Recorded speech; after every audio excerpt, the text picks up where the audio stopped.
Following one wave to its conclusion, watch the subtle but fluid buildup of power that results in the break.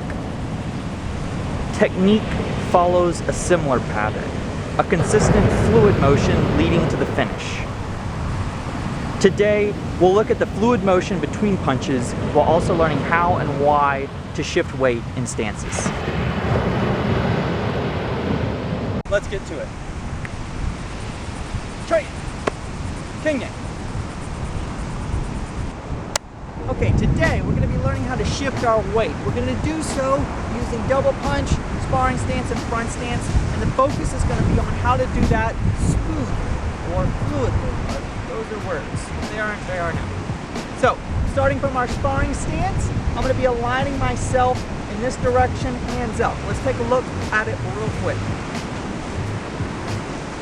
Okay, so let's break that down. The first thing you'll notice is that from my sparring stance, I shifted my stance, or I shifted my foot over so that I could widen my stance. Remember from first episode?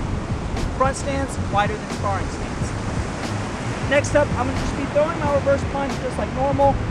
Shifting to my front stance gives me more range to twist and turn and fire a nice strong reverse punch. From here, this is really where we're going to get into the thick of it. This is going to be the stance change that we want to focus on. 3 steps right now, and we're just going to focus on our legs to start with. Step 1, pivot this back foot. Notice that it's 90 degrees from where I started. Step 2, we're going to let my hips begin to turn, shifting my weight to the back. Step 3, as they continue to turn, my hips will pull this back foot into alignment here. You now notice that from where I started, I have a front stance 90 degrees and on the opposite side. As all this is happening, I'm going to be firing my jab, and my weight will be moving backwards as I do so. A little contradictory, but this will all be explained later. From the top, I have my sparring stance, the shift of my foot, the fire of my reverse punch. I'm now in a front stance with the same alignment I had before. I'm going to shift my weight backwards and shift the alignment of my stance, but still have the same target in focus. Back foot pivots first, hips shift, and finally pull that front foot into alignment here.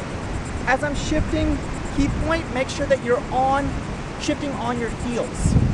Now let's take a look from a couple different angles.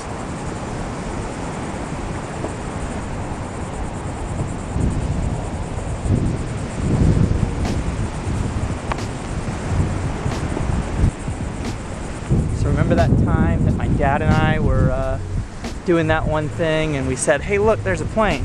Well, it was almost this exact same plane right there. Of course, in this video it looks so small, but if you were in here in person, it would look a lot more cool. A lot cooler, I should say.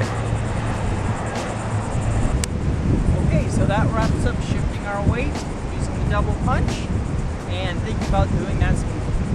Next week, we'll keep working with combinations, putting together blocks and strikes. Until then,